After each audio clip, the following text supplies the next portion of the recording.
É preciso explicar por que o mundo de hoje, que é horrível, é apenas um momento do longo desenvolvimento histórico. E que a esperança sempre foi uma das forças dominantes das revoluções e das insurreições. E eu ainda sinto a esperança como minha concepção de futuro. Jean-Paul Sartre, Prefácio dos Condenados da Terra, de Frantz Fanon. A clarividência é uma virtude que se adquire pela intuição, mas sobretudo pelo estudo. E quer dizer, tentar ver a partir do presente o que se projeta no futuro. Descolonizar é olhar o mundo com os próprios olhos, pensá-lo de um ponto de vista próprio.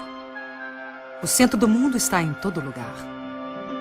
O mundo é o que se vê de onde se está.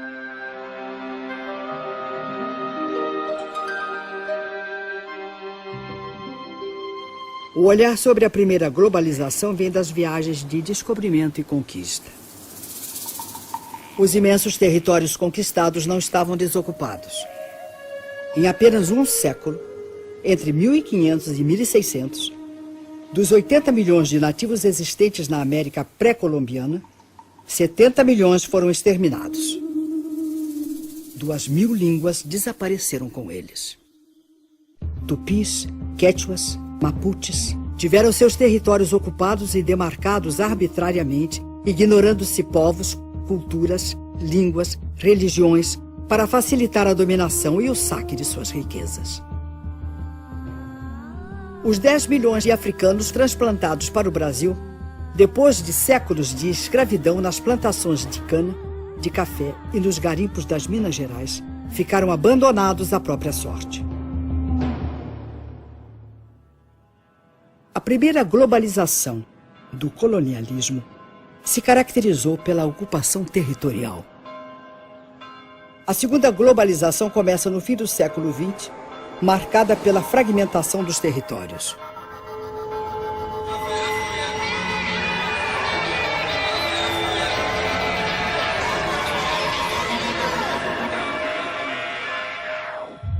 O século XX foi o século das revoluções.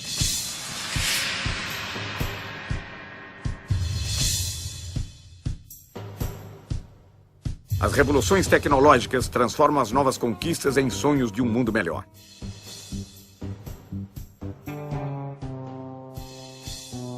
Logo começa o desmonte do estado de bem-estar social.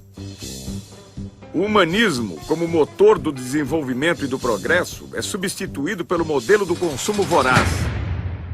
O consumo que é hoje o grande fundamentalismo. Esse, sim, é que é o grande fundamentalismo.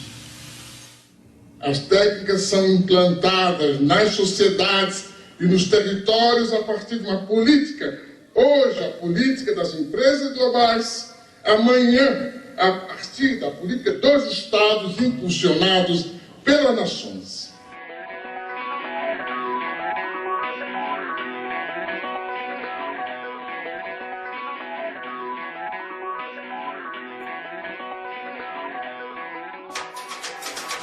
Energia 04, né? 4. Eu nunca pensei que ia chegar lá.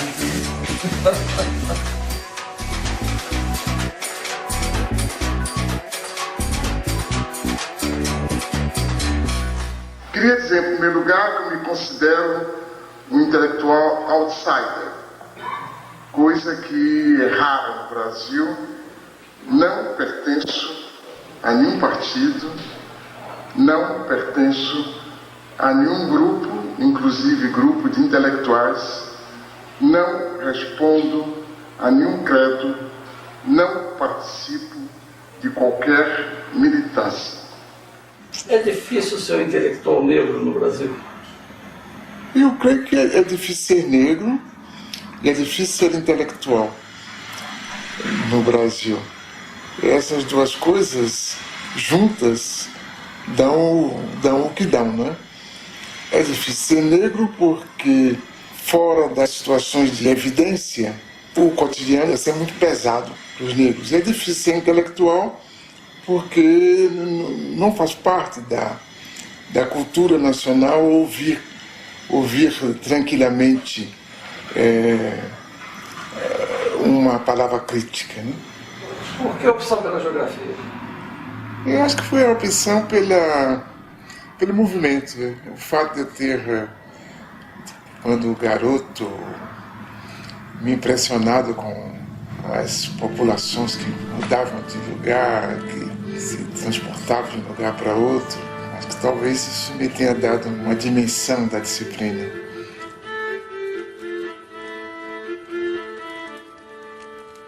E o meu gosto pela história, sobretudo pela história do presente, me levou também a valorizar todo o processo contraditório. De modo que, não sendo um marxista ortodoxo, eu tenho medo disso, tenho medo dos marxistas ortodoxos, porque eu creio que toda doutrina que não se busca renovar, ela corre o risco de se tornar uma religião, um dogma, por conseguinte de emburrecer e não de esclarecer. Desse modo eu me considero um marxista, ou se quiser, um marxizante. Ainda hoje? Ainda hoje, sobretudo hoje, porque com a globalização, o que sobrou do socialismo, fundado em realidades profundas, como no caso da China, por exemplo, e o mundo ocidental, que nós aprendemos mais a conhecer e a analisar e a interpretar, se tornou todo ele capitalista. Então, se tudo se torna capitalista, obrigatoriamente a contradição se instala, né?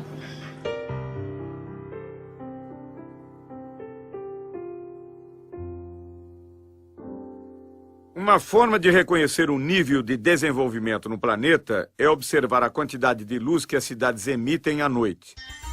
A foto de satélite revela um nítido contraste entre o desenvolvimento ao norte e ao sul da Terra. A renda dos 500 indivíduos mais ricos do mundo é superior aos ganhos dos 416 milhões mais pobres. Em 1990, um norte-americano ganhava em média 38 vezes mais que um tanzano. Hoje ganha 61 vezes mais. Nunca houve uma oposição tão grande entre um pequeno grupo de países e a maioria esmagadora dos países da humanidade. Então nós temos um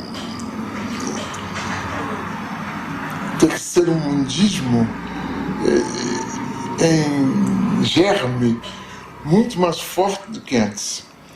E uma realidade da dependência muito maior do que antes. E talvez por aí é que vai surgir essa possibilidade de a gente construir um mundo de outra forma. De fato, se desejarmos escapar à crença de que esse mundo assim apresentado é verdadeiro, e não queremos admitir a permanência de sua percepção enganosa, devemos considerar a existência de pelo menos 3 mundos num só. O primeiro seria o mundo tal como nos fazem vê-lo, a globalização como fábula. O segundo seria o mundo tal como ele é, a globalização como perversidade. E o terceiro, o mundo como ele pode ser, uma outra globalização. Nunca na história da humanidade houve condições técnicas e científicas tão adequadas a construir um mundo da dignidade humana. Apenas essas condições foram expropriadas por um punhado de empresas que decidiram construir um mundo perverso. Cabe a nós fazer dessas condições materiais a condição material da produção de uma outra política.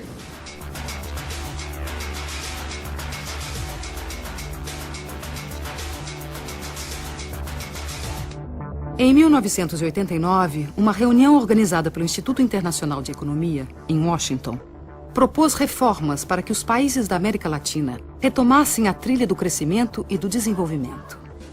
Nasceu aí o Consenso de Washington, uma espécie de bula com prescrições consensuais, austeridade fiscal, elevação de impostos, juros altos para atrair investimentos estrangeiros, privatizações, em nome da boa administração do setor privado e da incapacidade dos estados.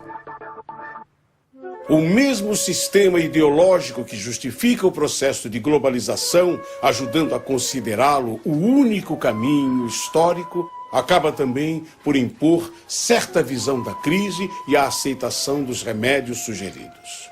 Na verdade, porém, a única crise que os responsáveis desejam afastar é a crise financeira, e não qualquer outra.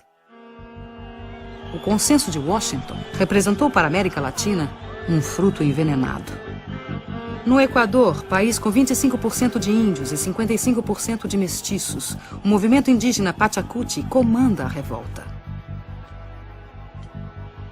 A crise se torna aguda com os programas de privatizações e extinção de serviços estatais.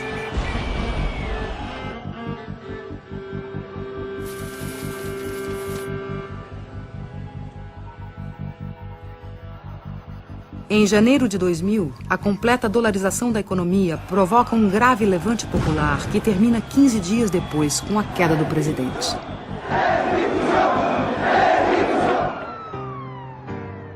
Ainda em 2000, na Bolívia, o governo pressionado pelo FMI e pelo Banco Mundial privatizou a água potável na região de Cochabamba. A resposta popular de uma sociedade formada por 70% de índios e mestiços explodiu em gigantescas rebeliões comandadas por movimentos sociais autônomos.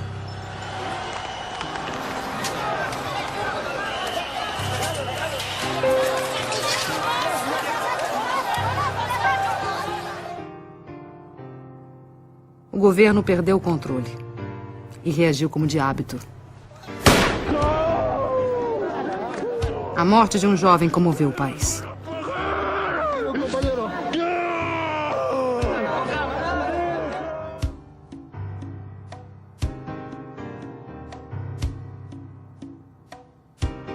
A pressão popular obrigou a desprivatização da água.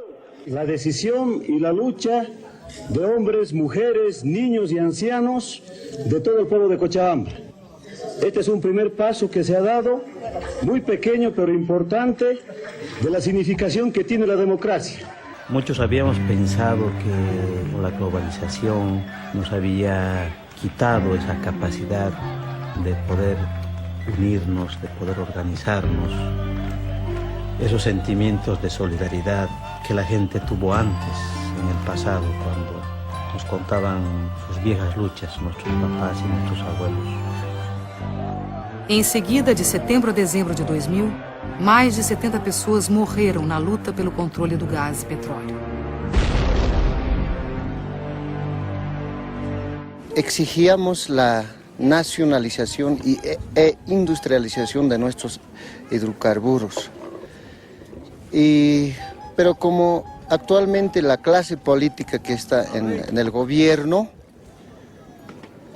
no nos hicieron caso.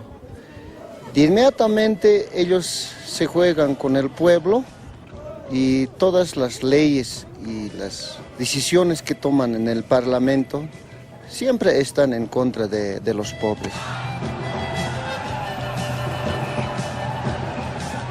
Nosotros tenemos un lema. Ese lema es el alto de pie, nunca de rodillas. Mira, el kilo de 10 kilos aquí nos está vendiendo a 25 bolivianos y allá a 60 centavos de dólar dice que venden en bruto. Y eso no es justo, señorita periodista, que nos haga de esta manera. Más al contrario, deberíamos de tener nosotros el gas a bajo precio para los bolivianos y para los extranjeros. Hubiese sido en un precio más alto, tal vez así.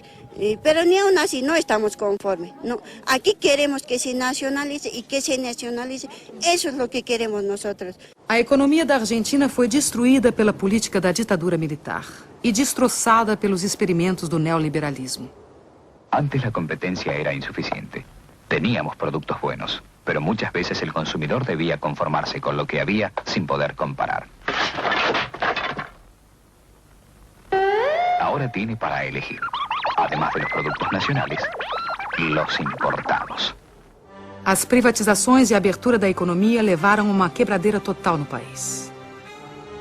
Fábricas fecharam. Empreendimentos foram abandonados. Trabalhadores converteram-se em cartoneiros catadores de papel.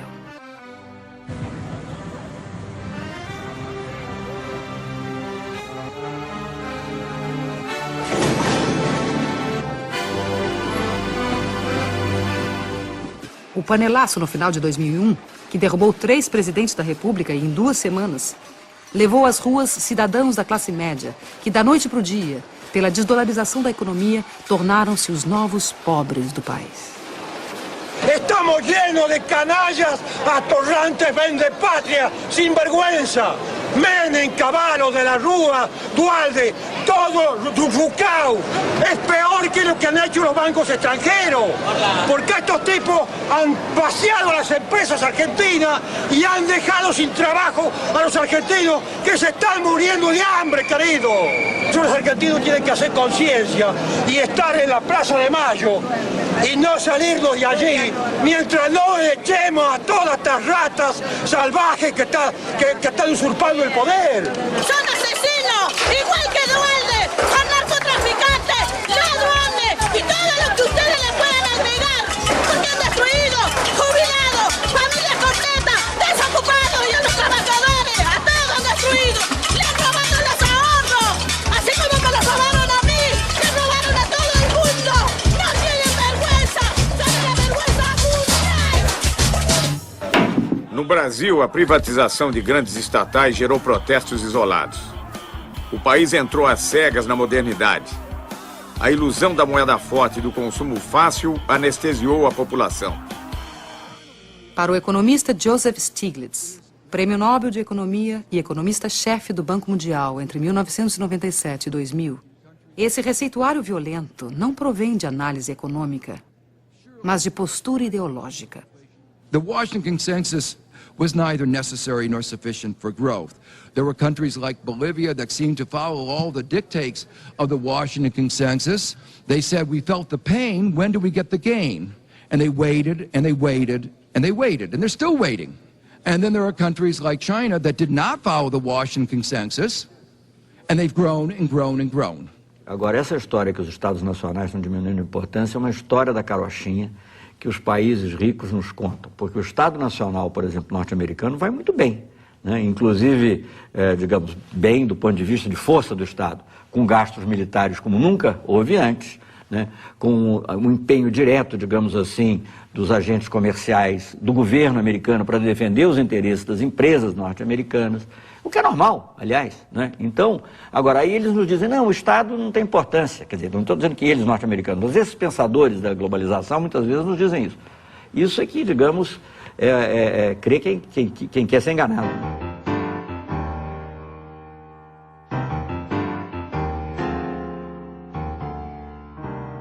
O que nós estamos estudando aqui é, sobretudo, essa relação entre globalização, isto é, o grande dinheiro, a grande informação e o território. O território como matriz da vida social, econômica e política.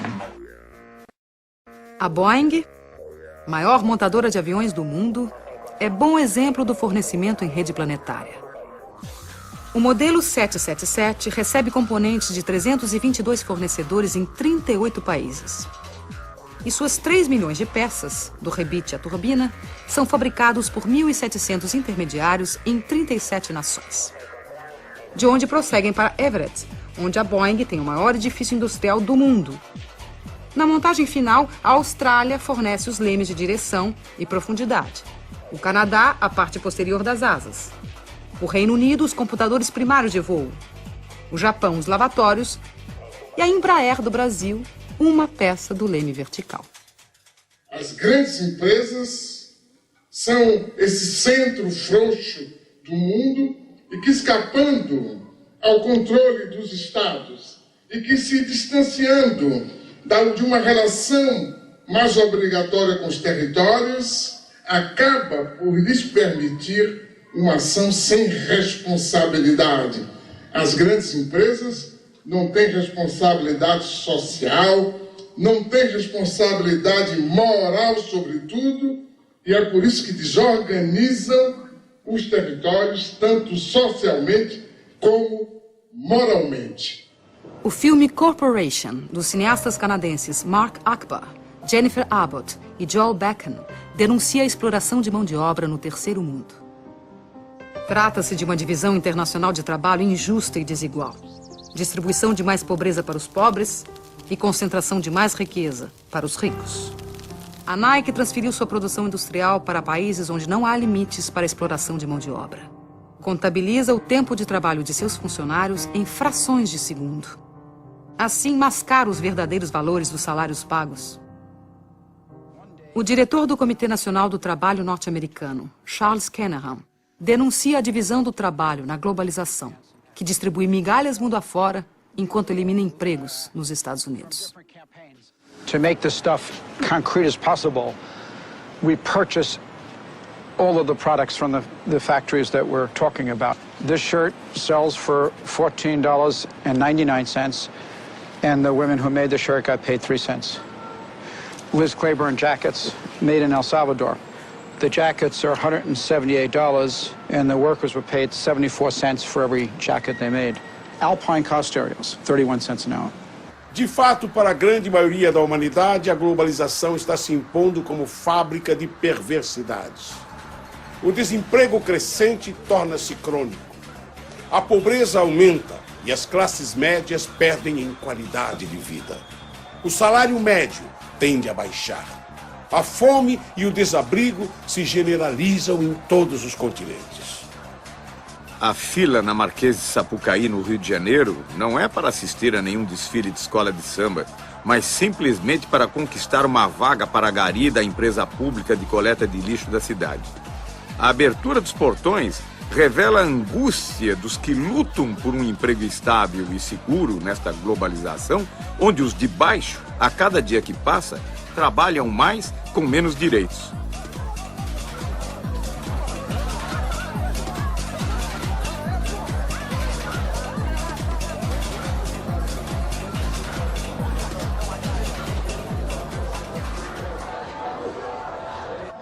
O desemprego aparece já como uma coisa normal.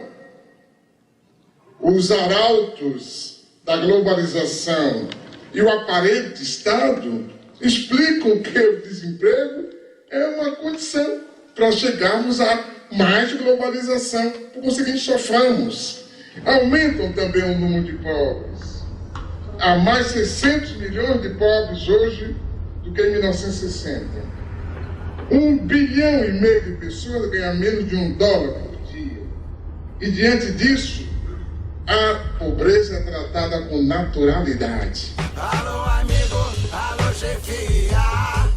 Seu futuro não pode ser decidido à revelia. Lembra daquele tempo em que seu salário ainda valia mais ou menos 50 anos, eu diria. Alô, amigo, alô, chefia.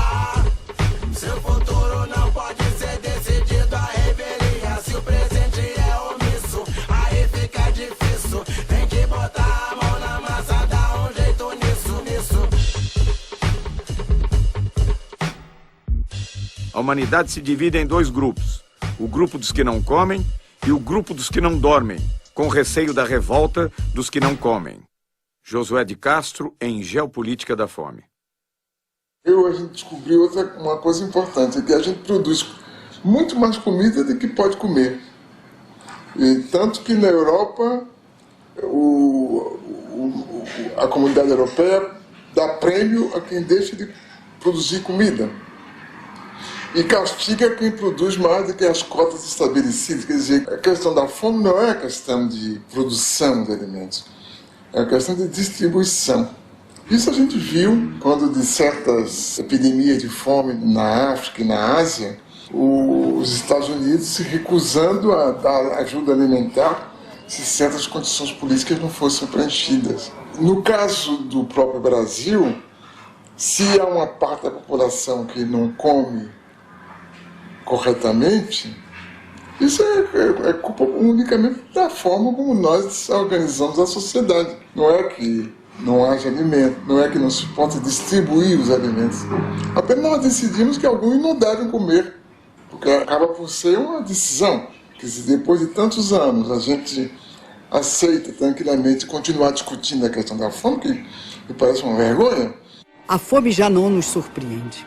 Convivemos com ela cotidianamente, entorpecidos pela realidade que nos cerca. Caso o receituário do Banco Mundial seja seguido, teremos que aprender a conviver com a morte pela sede. There is a move right now to take over all the water resources worldwide. They are calling it, the transnational corporations are calling water blue gold. Hoje, mais de 1,5 bilhão de pessoas em todo o planeta não têm acesso à água. Mais de 3 bilhões de pessoas utilizam água sem tratamento, o que provoca diariamente a morte de 30 mil indivíduos no mundo. Nos últimos 10 anos, as transnacionais da água orquestram uma estratégia de controle do planeta. Empresas do setor têm suas ações fixadas em bolsas de valores dentro da lógica financeira, que nada tem a ver com a lógica da solidariedade.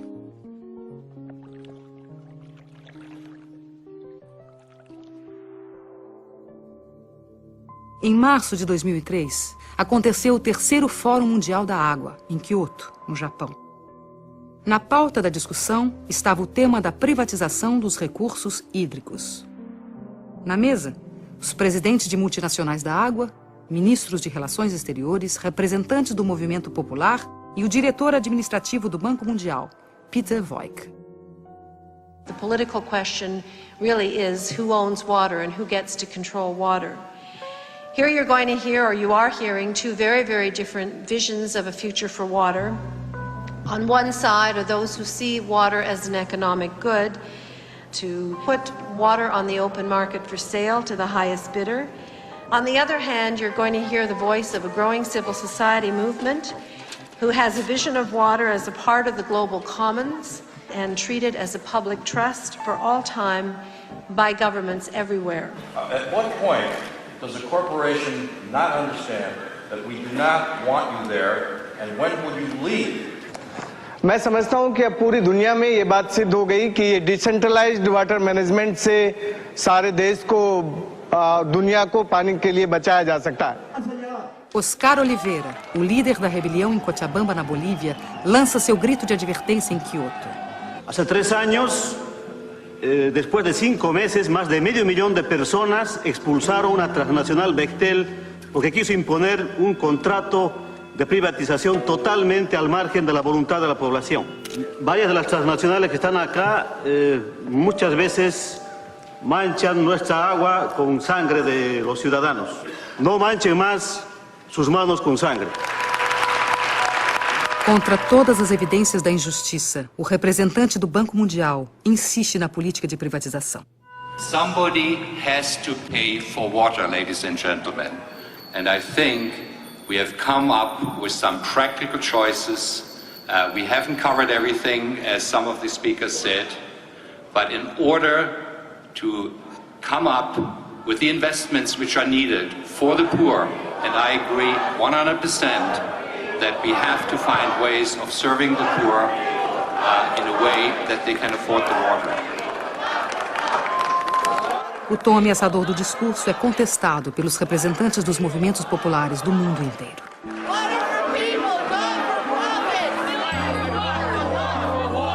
Enough is enough. I see this report as nothing short of an attempt to package poverty for money and for profit. El agua es un patrimonio de la humanidad, es un patrimonio de los seres vivos y nadie puede apropiarse del agua. Por lo tanto, la sociedad civil dice que aquí no hay acuerdo.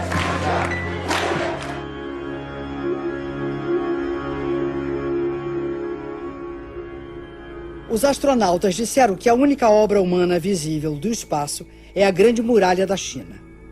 Esse dragão sinuoso de 23 séculos foi erguido contra as ameaças do deserto, os povos do norte árido, em busca das terras verdes do Império do Meio.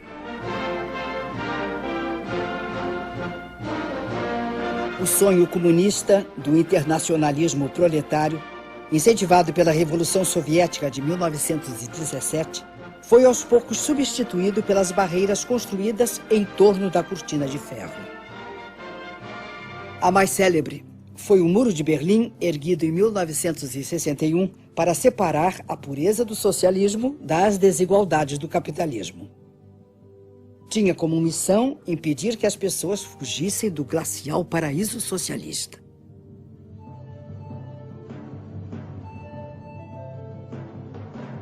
Os muros da Internacional Capitalista são sólidos e bem delineados.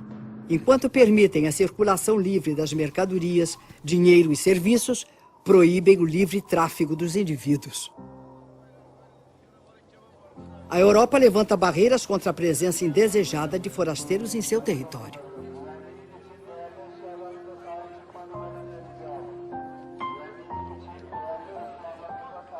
Refugiados frequentemente ficam no meio do caminho, sucumbindo de sede no deserto, afogados no Mediterrâneo, enquanto seus barcos precários naufragam. São ainda explorados pela máfia dos que os transportam clandestina e perigosamente. Os clandestinos são presos e recambiados para seus países. Os descendentes dos povos escravizados pelo colonialismo são excluídos do banquete da globalização. Qu'est-ce qui pousse ces gens, ces jeunes vers l'Europe? Mais c'est que justement, il n'y a pas de solution. Si vous mettez les économies de ces pays à genoux, avec la complicité de dirigeants que vous avez vous-même installés au pouvoir, mais effectivement, les gens ne vont pas mourir comme ça sans tenter de réagir. Évidemment, une chose peut paraître bizarre. C'est, pour moi en tout cas, toute cette énergie que des jeunes Africains mettent pour aller vivre en Europe. Pourquoi ils ne la mettent pas pour rester chez eux et se battre contre des systèmes politiques corrompus? Nos Estados Unidos, saltar cercas, cruzar rios ou atravessar desertos para vencer os muros que separam a fome do emprego pode provocar muito mais que ferimentos. Podem representar a prisão ou a morte. Armas que mais parecem sair de filmes de ficção científica são utilizadas para impedir a imigração não desejada. As barreiras naturais, o Rio Grande, o deserto e a polícia de fronteira se encarregam do resto. O presidente da República dos Estados Unidos elogia a eficiência do controle de fronteiras para impedir a entrada de brasileiros. Thanks to our actions, Brazilian illegal immigration dropped by 90%. Este controle já custou muitas vidas dos que sonharam um dia fazer a América. Teríamos que recomeçar o debate da civilização, que a gente abandonou. A gente passou a debater o crescimento econômico, né? Se vamos aumentar os juros, se vamos diminuir, se vamos facilitar um pouco de inflação ou não.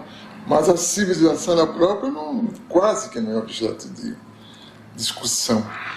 E isso abre espaço para qualquer forma de barbárie como essa, pela qual a gente deixa morrer crianças, e velhos, e adultos, tranquilamente.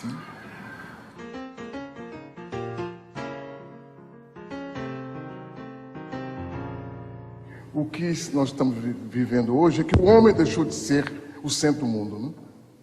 O centro do mundo hoje é o dinheiro, mas o dinheiro no estado puro. O dinheiro em estado puro só é o centro do mundo por causa dessa geopolítica que se instalou, proposta pelos economistas e imposta pela mídia.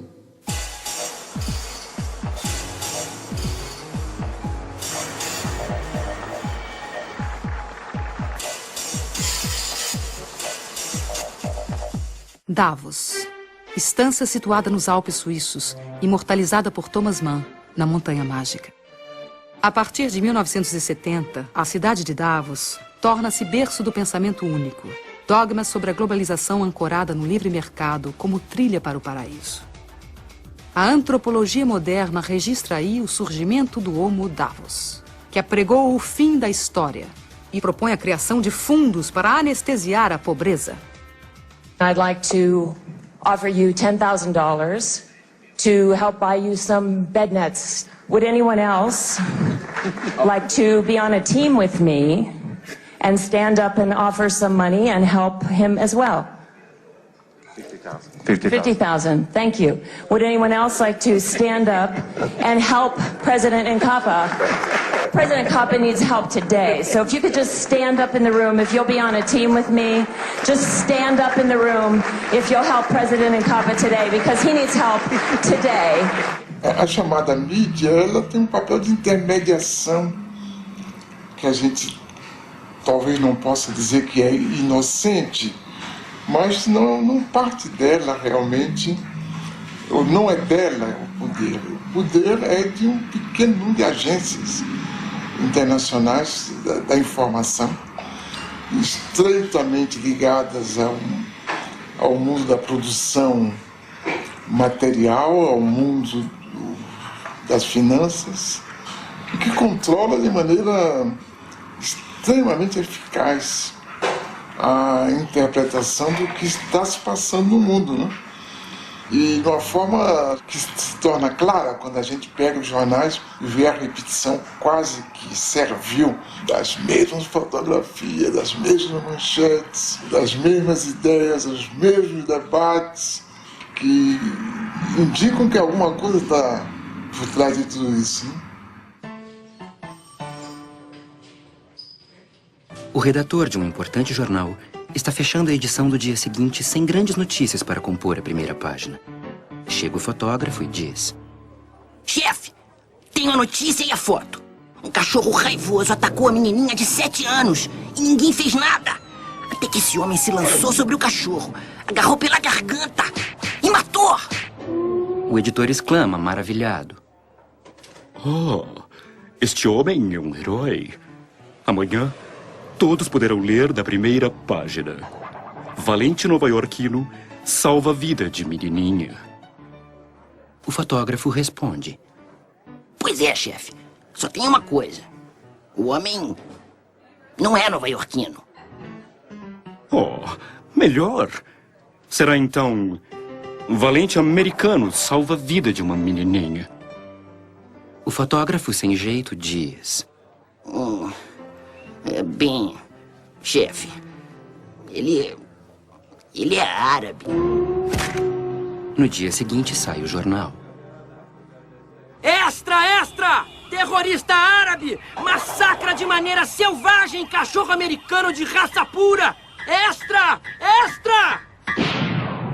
Como podemos, mesmo assim, admirar-nos de que ali e aqui estão em guerras e corra o sangue, já que a nova ordem mundial que se constrói é baseada numa competitividade sem limites morais. Não há produção excessiva de informação, mas de ruídos. Existem os fatos. As notícias são interpretações desses fatos.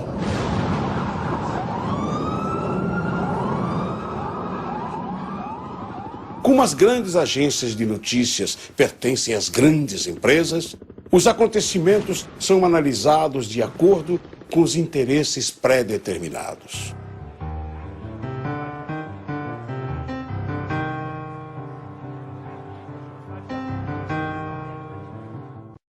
We're gonna bomb them over there.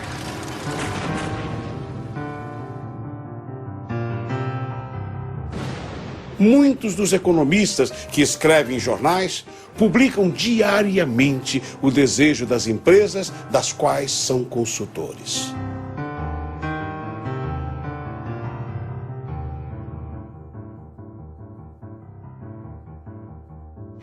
A informação, o grande instrumento da grande finança, a informação, o grande instrumento do processo de globalitarismo, de produção de novas formas totalitárias de vida, mas que manejada por um pequenos grupos, de forma inteligente, produz exatamente o efeito oposto.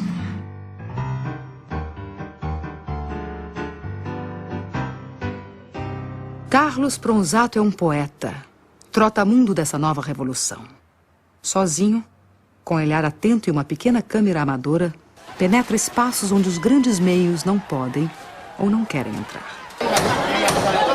Na Bahia, filmou ocupações de casas abandonadas. E eu estou aqui com esse trabalho social para fazer uma instalação elétrica para o pessoal, porque o pessoal são carentes e não tem condições de pagar, e nós estamos aí. Sobre a ocupação de uma fábrica falida, mostrou o simples desejo do trabalho. Nos quedamos esperando a la empresa, a los patrones que nos trajeran algo. No aparecieron. Teníamos miedo, ¿viste? Bueno, después nos sentábamos ahí, los vecinos nos ayudaban porque no teníamos plata para viajar, no teníamos plata para comer, para nada. Y un día dijimos, bueno, ¿qué vamos a seguir acá sentados esperando que vengan ellos? Entonces empezamos a trabajar, a producir y a vender. Y así, ¿viste? Seguimos. Seus filmes correm mundo afora. Em escolas, sindicatos, pequenos cinemas, seguem globalizando um outro olhar sobre os fatos, sobre as lutas, sobre esse novo tempo. Eu resolvi entrar de fato no movimento popular como uma ferramenta de transformação concreta que podia ser o vídeo, porque não é só filmar, sino estar inserido dentro do movimento. Como eu me considero um manifestante com câmera, então eu tenho que estar aí trabalhando dentro do movimento popular ativamente. Latinoamérica é um polvorim apto para um Bakunin chegar e perguntar onde que está acontecendo e ele ir e tentar ou filmar, ou escrever, ou incitar, ou trabalhar nisso. Então, minha utopia é um pouco essa. É você não entrar na corrente, na onda do não é possível fazer nada, porque nada será possível. E você continuar trabalhando. Eu acho que um pouco que faço está dentro de um projeto utópico de realizar, pelo menos naquele breve período de vida que nós temos, uma pequena obra que pode servir a alguém, tanto agora quanto depois. Eu acho que esse fenômeno vai se multiplicar. Quer dizer, por enquanto há uma coerção muito grande contra essas formas, que são praticamente limitadas no seu elan renovador, pela falta de recursos financeiros, pela legislação que favorece a vida dos gigantes. Mas eu creio que, como há uma demanda que vem de baixo e que é muito forte, é explosiva, a gente vai certamente daqui a pouco ter outra coisa.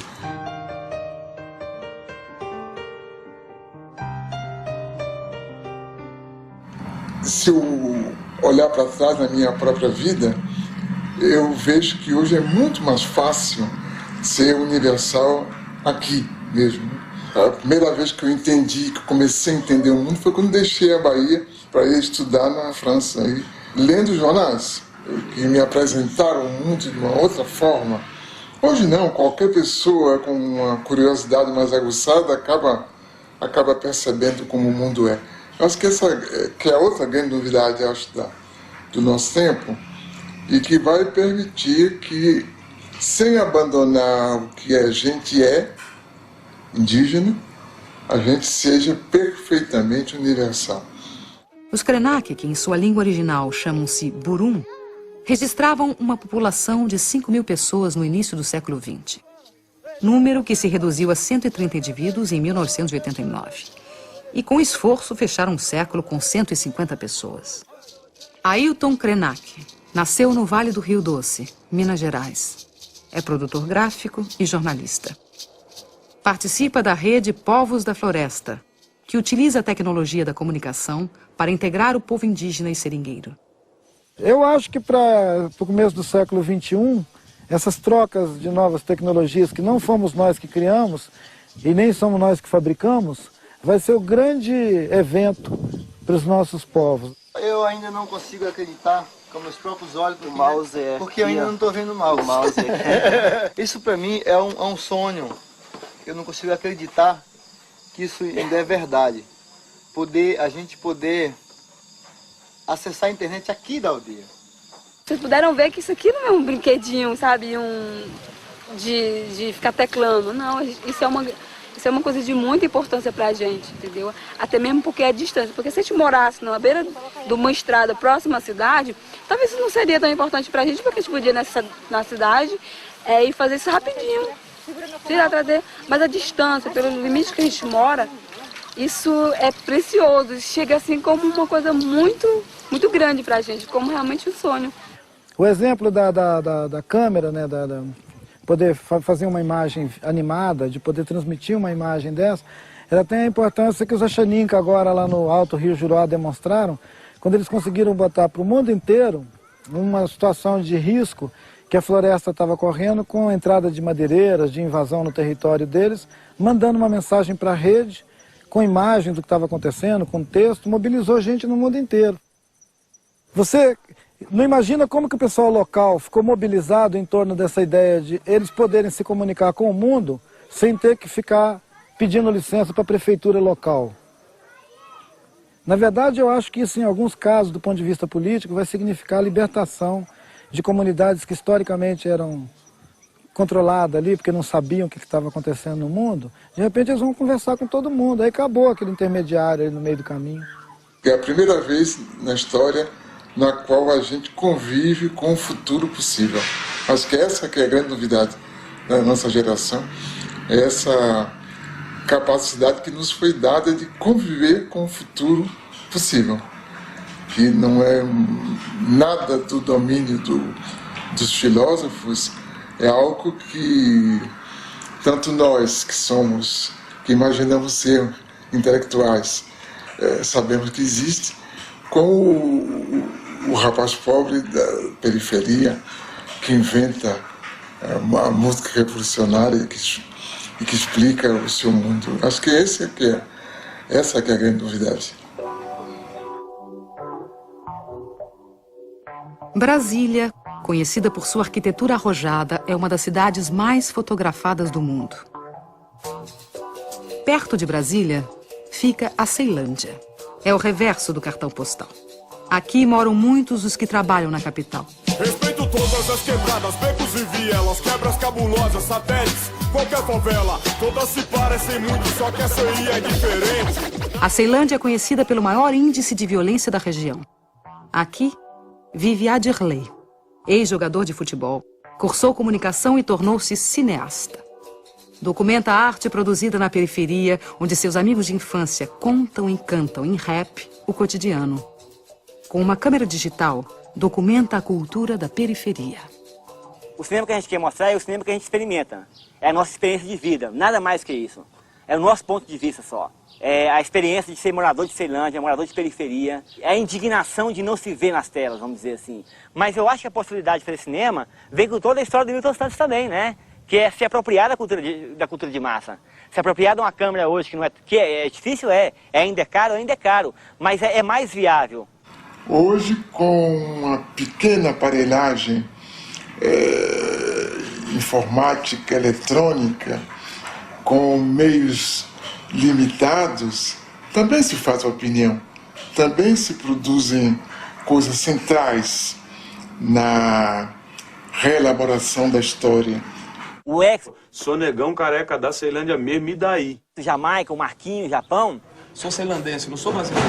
Eles já fazem as bases dele no fundo de quintal aqui, numa casa como essa aqui. A gente se mirou nisso para iniciar esse processo de cinema. Então vamos tentar fazer também um cinema que tenha como exemplo o modo de produção do rap. Parceira subia mandando um recado.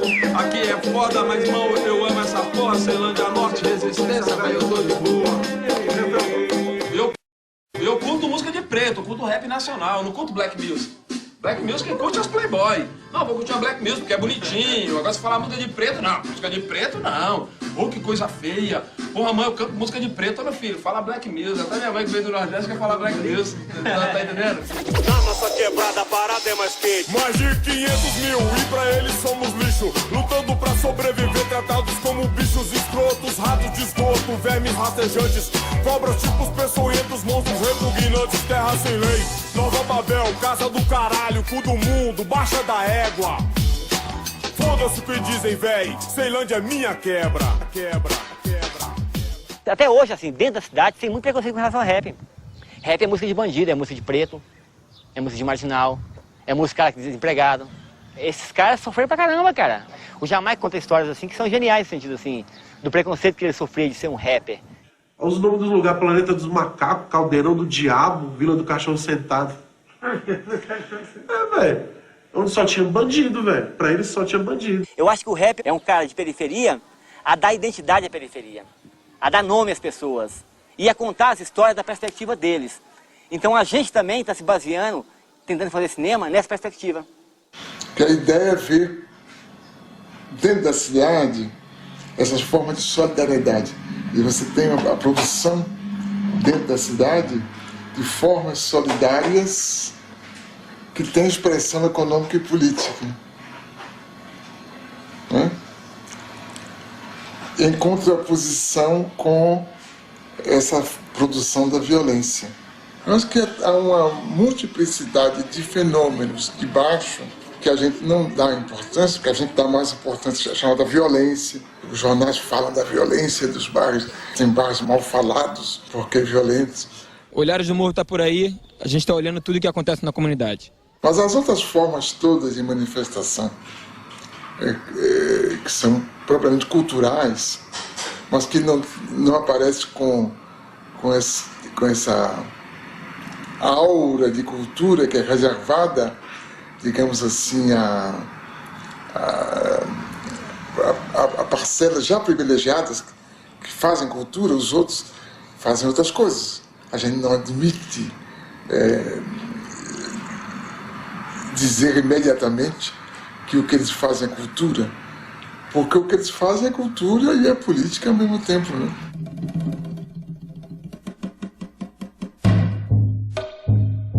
Japeri é um município, é o segundo município mais pobre do estado do Rio de Janeiro.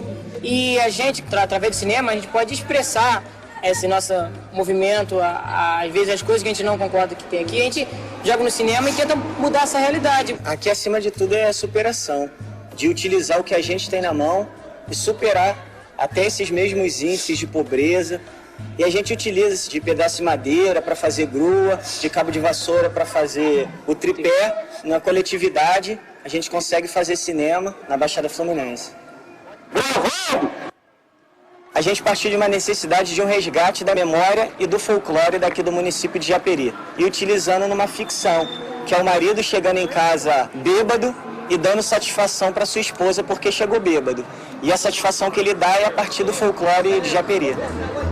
Há a possibilidade cada vez mais frequente de uma revanche da cultura popular sobre a cultura de massa, quando, por exemplo, ela se difunde mediante o uso de instrumentos que, na origem, são próprios da cultura de massas. Eu sou lobificha! Sai! Em pleno século XXI, mas eu não acredito em lobisomem! Sai pra lá! Nesse caso, a cultura popular exerce sua qualidade de discurso dos de baixo, pondo em relevo o cotidiano dos pobres, das minorias, dos excluídos, por meio da exaltação da vida de todos os dias.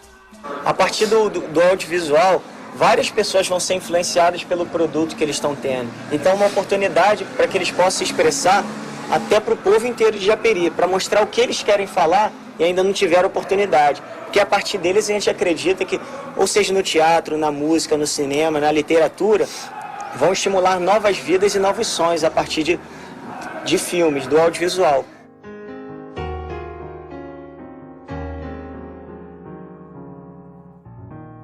Eu estou seguro de que o período tecnológico da história do homem está terminando. E estamos entrando num período que eu chamaria de demográfico. Tenho medo de usar a palavra popular, porque isso poderia acarretar a destruição prematura da ideia. Os atores que vão mudar a história são os atores de baixo. Então eles vão agir de baixo para cima. Os pobres em cada país, os países pobres dentro dos diversos continentes, os continentes pobres face aos continentes ricos. De tal forma, nós não vamos ter uma evolução sincronizada como essa, digamos assim, do processo de globalização. Haverá explosões aqui e ali, em momentos diferentes, mas que serão impossíveis de conter. Vamos tudo queimar isso tudo, senão o Estado não ouve a gente. Eu acho que quando a gente abre um jornal, ou olha a televisão, se a gente pode interpretar o que está por trás de tudo isso, a gente já vê que são outras formas de explosão ligadas à religião.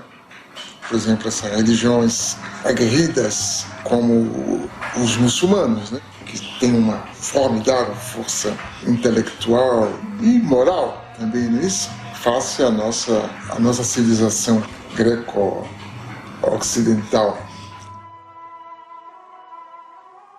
Esse combate silencioso que é feito, por exemplo, por esse 1 bilhão e 100 milhões de pessoas na Índia, cuja formidável preocupação é a produção do conhecimento, e que a gente nem sabe direito que eles têm essa religião do conhecimento, né? Que eles utilizam em benefício da sua própria nação. Essa outra coisa extraordinária que é a China, né? Que a gente imagina que está se tornando capitalista, mas que na realidade está usando ao seu modo os instrumentos que o nosso tempo oferece. Acho que todas essas formidáveis mudanças é que vão garantir essa produção de um mundo novo. Nos últimos 25 anos, a economia da China, país de 1 bilhão e 300 milhões de habitantes, vem crescendo a uma média de 9% ao ano. A China combinou o planejamento de Estado com mecanismos de mercado. Atraiu capitais externos e novas tecnologias.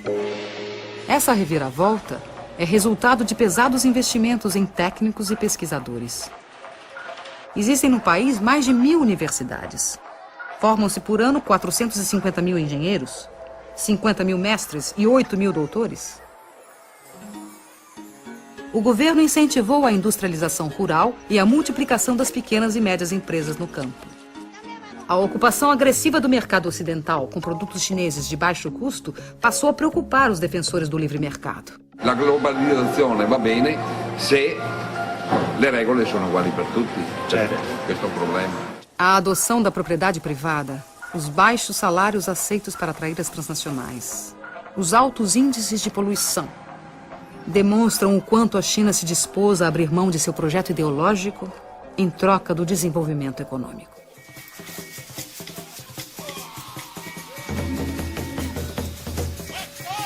Devemos recusar categoricamente a situação a que os países ocidentais querem nos condenar. O colonialismo e o imperialismo não pagaram suas contas quando retiraram suas bandeiras e suas forças policiais de nossos territórios.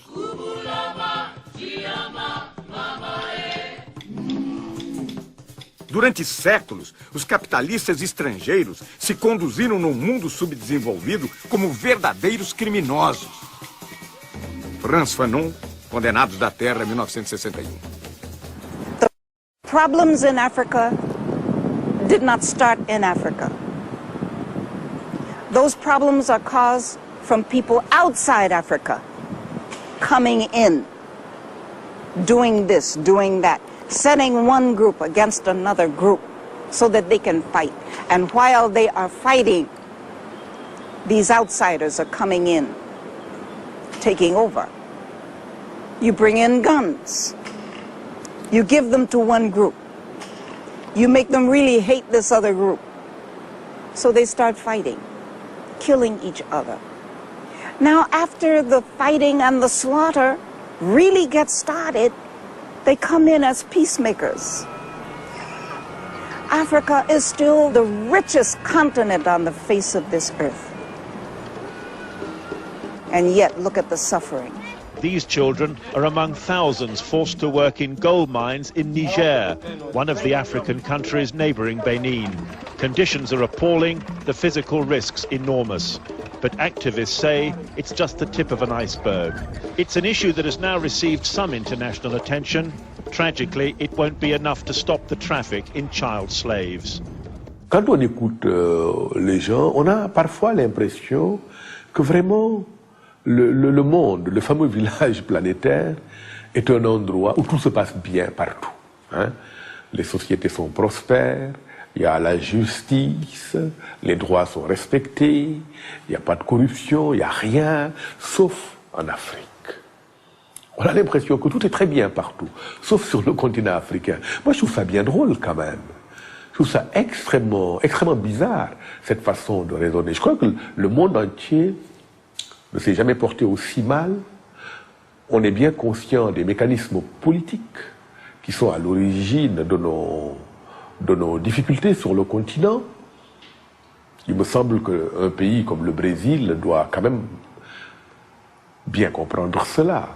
Le public brésilien, après tout, il n'y a pas très longtemps, en Amérique latine, c'était la CIA qui installait les gouvernements, qui décidait du cours politique et économique dans les sociétés d'Amérique latine, dans les moindres détails.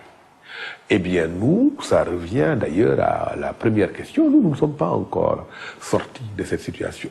Tú decías cuál va a ser el destino de América Latina. Yo no lo sé, pero sé cuál es el desafío. El desafío es, ¿vamos a convertirnos en la triste caricatura del norte? ¿Vamos a ser como ellos? ¿A repetir los horrores de la sociedad de consumo que está devorando el planeta? ¿Vamos a ser violentos? ¿Vamos a creer que estamos condenados a la guerra incesante?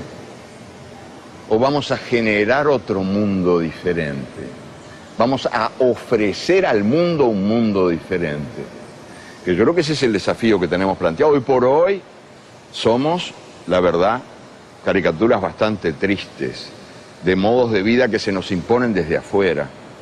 Y estamos gobernados por sistemas de poder que cada día nos convencen de que no hay virtud más alta que la virtud del papagayo, que no hay habilidad comparable a la habilidad del mono. El papagayo, el mono, los que imitan, los ecos de voces ajenas. Nós decidimos ser europeus, né?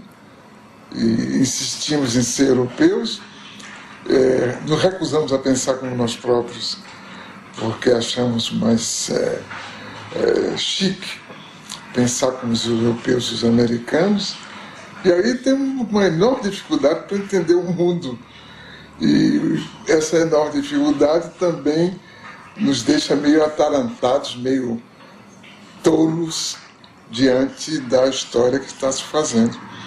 Daí a própria política brasileira é um pouco perdida, porque nós não sabemos muito o que fazer com o mundo novo, porque não descobrimos as formas de pensar esse mundo novo a partir de nós próprios.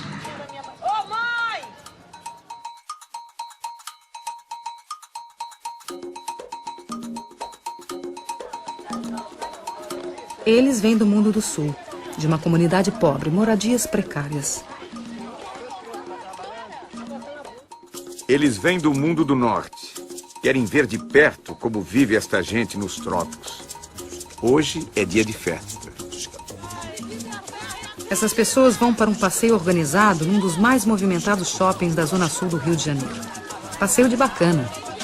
Dia de festa. São os suspeitos de sempre. Vocês estão indo pra onde? Nós estamos indo ao shopping. Qual shopping? Ainda não foi tido, não. O que a gente escolher, a gente vai lá. A gente vai passear só no shopping. Vamos só comer um pãozinho com uma mortadela no shopping. Tem direito de passear no shopping. Então, Pacífico, posso contar com isso?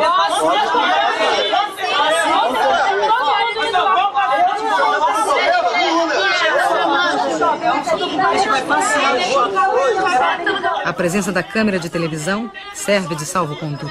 Então vamos lá. Tem direito, lógico. A gente não tinha direito. Tem direito. Os turistas buscam aventura.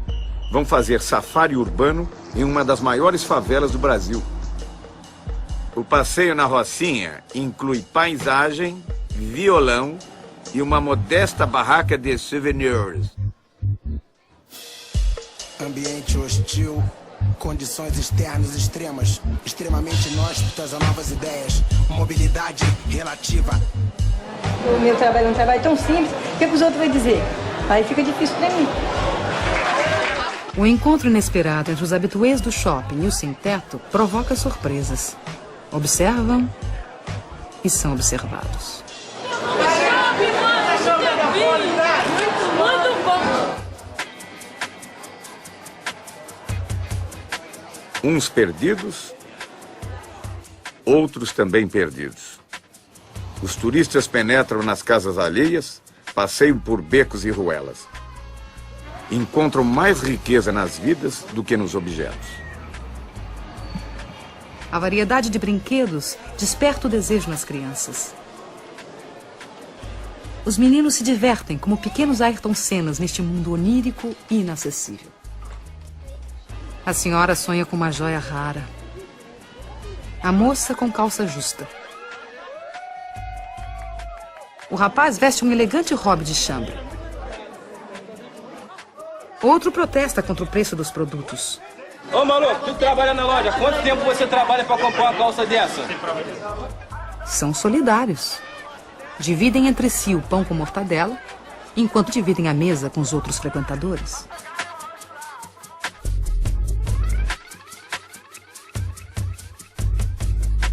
O problema que me parece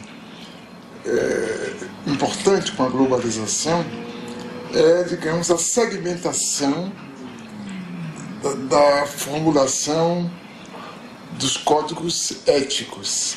Quer dizer, há uma ética dos poderosos, que não chega a ser ética, e há uma outra ética dos que não têm nada. Como também há uma ética dos que desesperados tomam o caminho do que a gente chama de violência. Né? Eu creio que essa outra ética, não dos desesperados que praticam a violência gratuita, mas dos que querem grandes mudanças, é cada vez mais compreendida nas camadas mais baixas da sociedade. Mas ela tem contra ela toda uma formulação dessa ética dos poderosos e do direito escrito e da concepção dos juízes e da justiça quanto o que é a convivência social. Não importa. O que importa é que a mudança tem uma base histórica muito forte e ela está ganhando as suas formas de ação que são inovadoras, são formas de ação surpresivas, formas de ação eficazes, e alguns de nós decidimos apoiá-los, apesar da nossa herança dessa ética que envelhece por incapaz de atender o interesse da maioria. Há essa busca também de melhoria de condição de vida, do sem-teto, do sem-trabalho. Eu acho que isso é a maior coisa que você tem para ter para deixar para os seus filhos, é uma moradia, porque o resto você lutando, você consegue. Mas você tem um lugar para você voltar, repousar do seu trabalho, é um teto. E se você não tem nada. Você não tem endereço, você não é ninguém. Vergonha! É pai de família! Chega em casa e seu filho não tem comida porque ele pagou o aluguel! Isso é vergonha!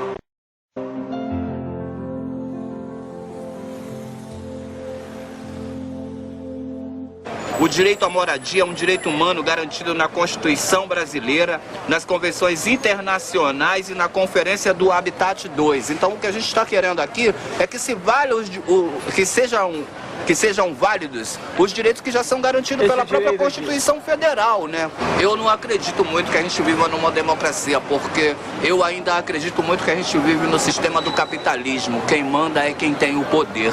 Quem não tem nada, não tem nada. É tipo um ditado que existe aí, que você vale aquilo que você tem no bolso. Se você vale aquilo que você tem no bolso, no momento eu não valho porra nenhuma porque eu não tenho nenhum centavo. A primeira providência que tomaram, né, para fazer com que a gente recue da nossa proposta de ocupação foi cortar os serviços essenciais. Todo cidadão pobre também tem direito ao centro da cidade. E há uma exclusão muito social e discriminação muito grande com as pessoas menos favorecidas, para que se constrói casa bem distante dos centros da cidade e as pessoas são recicladas como lixo para bem longe dos centros e não conseguem nem trabalho, porque a passagem é muito cara, as pessoas não têm como se deslocar do trabalho. Quando vai procurar um trabalho, você mora onde? Tem que gastar 5, 6 reais de passagem, você já tem dificuldade até aí. Passam 4, 5 horas no ônibus para chegar no local de trabalho. E esses imóveis aqui, nós estamos reivindicando isso. O caso dos sem terra, tratados como um fato policial, não impede um grande número crescente de intelectuais independentes de apoiá-los. Não impede a população como um todo de desejar que eles tenham sucesso. Não importa que, perguntado pela imprensa, as pessoas digam que não estão de acordo. Não tem nenhuma importância. Pode dizer que não está de acordo e está de acordo. Aline Sassahara também é uma militante das telas. A cineasta paulista vê o mundo solidário ao sem terra. Em suas andanças pelo Brasil, registra do MST o que não vemos na TV. Os meios de comunicação selecionam o que está acontecendo. Hoje está acontecendo isso. Está acontecendo milhões de coisas. Mas as pessoas acreditam que só está acontecendo aquilo. É, de fato, uma forma da gente abrir outras janelas, né?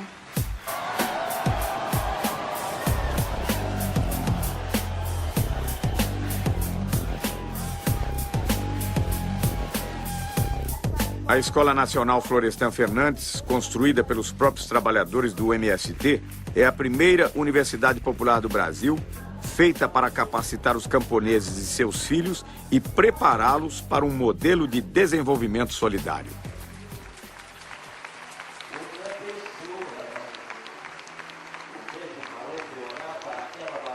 Eu acompanhava o MST, tinha alguma informação e achava incrível eles conseguirem lidar com tanta gente diferente, porque cada um lá com seus desejos, com suas necessidades e tal, e funcionando de uma forma muito organizada para ir contra a maré. A marcha foi um momento de encontro, parecia que todo o movimento estava reunido ali.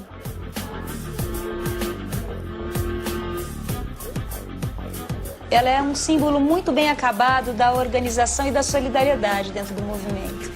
Então, você imagina, todos os dias você reúne pessoas, assim, de várias idades e de vários lugares, naquele horário cedinho para marchar, e, enfim, foi uma experiência riquíssima.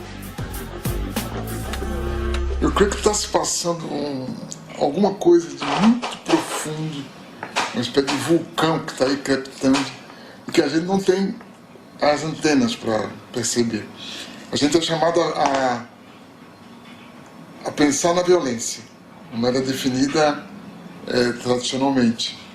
Mas a gente não entende, não compreende, não domina o mecanismo intelectual dessas formas novas de solidariedade e de reivindicação.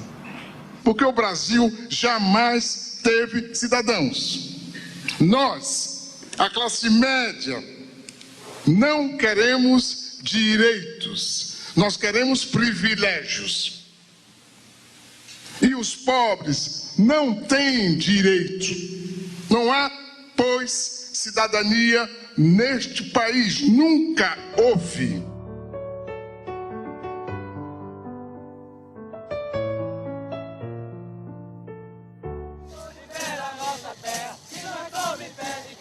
As formas tradicionais de democracia já não convencem os mais pobres.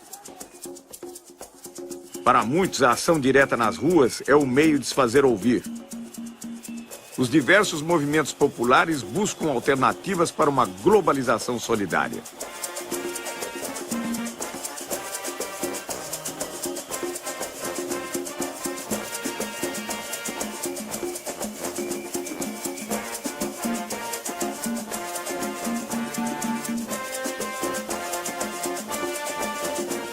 Não sei se é bom ou ruim que haja um déficit de organização, porque toda forma de organização é também uma forma de constrangimento na produção de comportamentos completamente livres. Talvez, nesse primeiro momento, não seja ruim essa desorganização se ela for acompanhada da parte dos intelectuais, da produção, da compreensão das condições nas quais estamos vivendo.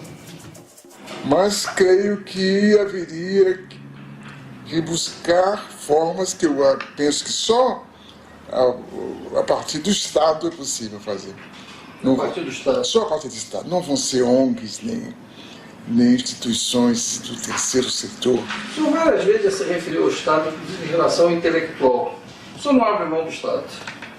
Eu creio que o Estado é indispensável porque as entidades chamadas terceiro setor, primeiro, elas não são abarcativas, elas não podem cuidar do conjunto das pessoas que precisam de cuidados.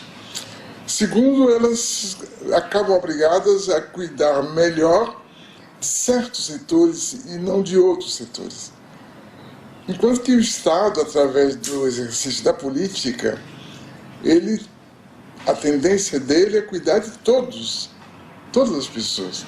Quer dizer, essa produção democrática, realmente democrática, que as ONGs ou o terceiro setor não podem, pela sua própria definição, cuidar, porque tem as limitações de sua origem, do seu financiamento, dos seus objetivos.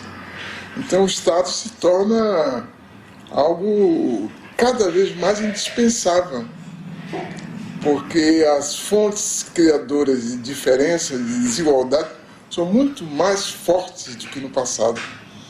Então, para desmanchar essas diferenças, para reduzir essas desigualdades, é necessário um Estado que intervenha, um Estado socializante, por conseguinte. Tudo se discute neste mundo, menos uma única coisa que não se discute. Não se discute a democracia.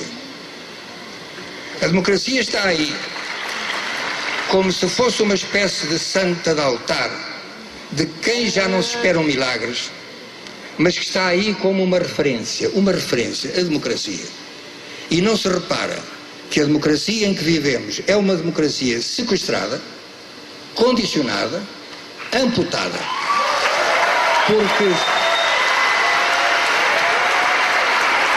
Porque o poder do cidadão, o poder de cada um de nós, limita-se na esfera política, repito, na esfera política, a tirar um governo de que não gosta e a pôr outro de que talvez venha a gostar. Nada mais. Mas as grandes decisões são tomadas numa outra esfera e todos sabemos qual é. As grandes organizações financeiras internacionais, os FMIs, as Organizações Mundial de Comércio, os bancos mundiais, a OCDE, tudo isso, nenhum desses organismos é democrático. E, portanto, como é que podemos continuar a falar de democracia se aqueles que efetivamente governam o mundo não são eleitos democraticamente pelo povo? Quem é que escolhe os representantes dos países nessas organizações? Os respectivos povos? Não. De onde está então a democracia? Acho que a questão é essa, que a gente esvaziou a palavra democracia de conteúdo, que a gente continua falando na democracia sem saber muito bem do que está falando. Quer dizer, que nós utilizamos uma série de conceitos que vêm de um outro tempo e que se tornaram vazios porque o tempo mudou, o que é conveniente, né? E o que ficou foi o eleitoral. O resto, a representatividade, não é? a responsabilidade, tudo isso perdeu força. A coerência com ideias, a transparência só é possível se os partidos têm claramente ideia, porque senão de que a gente está falando, né? Se a gente não souber o que é que os partidos querem fazer de nós, né?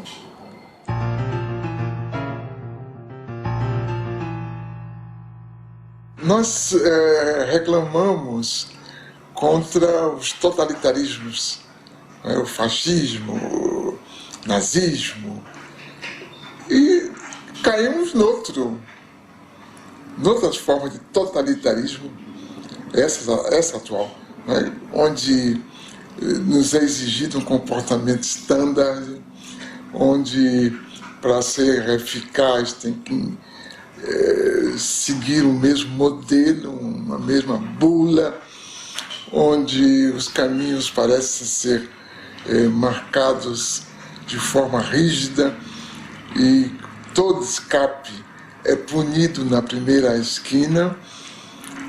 Então, acho que nunca houve um mundo que espalhasse que a liberdade é a forma suprema de vida e, ao mesmo tempo, suprimisse a verdadeira liberdade, porque essa carência de liberdade que compromete, inclusive, o exercício da cidadania, eu creio que é uma marca de nosso tempo que mais cedo ou mais tarde vai se mostrar insuportável, como os totalitarismos tiveram seus dias também contados, né?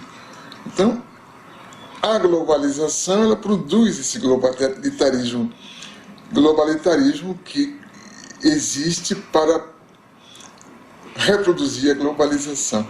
Eu acho que é esse ciclo vicioso que a gente vai ter que quebrar através, digamos, da produção de formas democráticas que sejam realmente democráticas.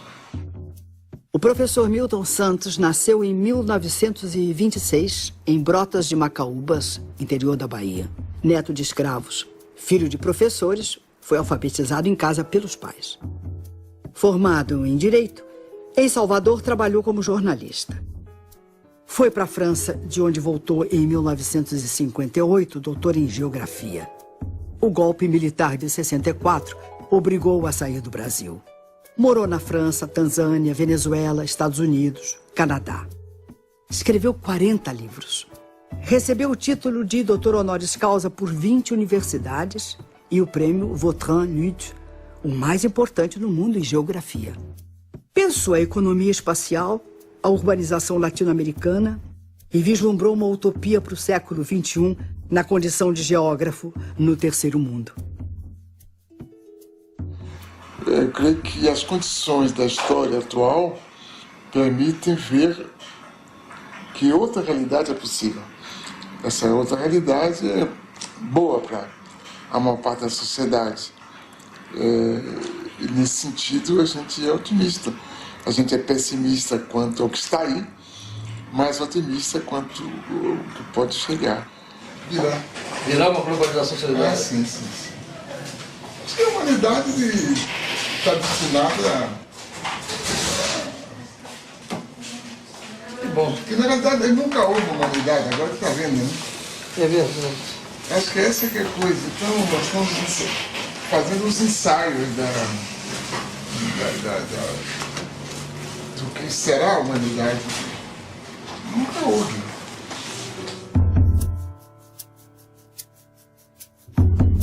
Quando eu me encontrava preso na cela de uma cadeia, foi que eu vi pela primeira vez as tais fotografias em que apareces inteira, porém lá não estavas nua, e sim coberta de nuvens.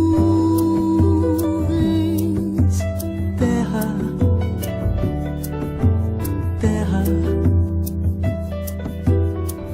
por mais distante, o errante navegante, quem jamais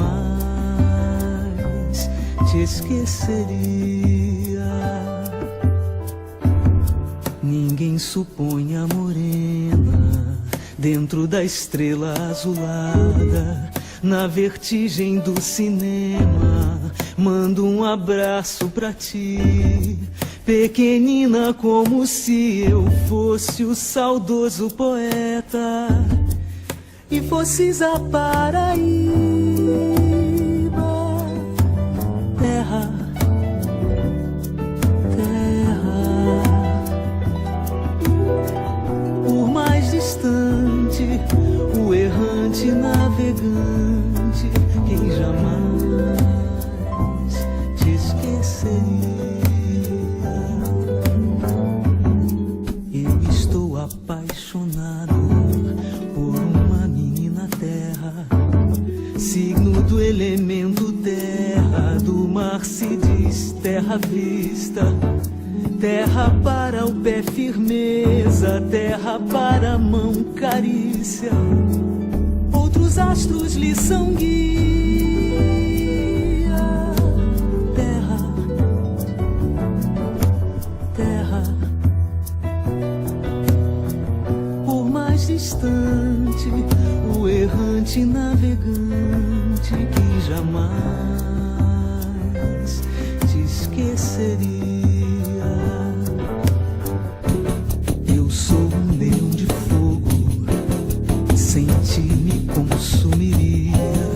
A mim mesmo eternamente, e de nada valeria acontecer de eu ser gente, e gente é outra alegria, diferente das estrelas. Terra, terra, por mais distante, o errante navegante, quem jamais te esqueceria. De onde nem tempo nem espaço, que a força mande coragem pra gente te dar carinho durante toda a viagem que realizas no nada, através do qual carregas o nome da tua carne. Terra, terra.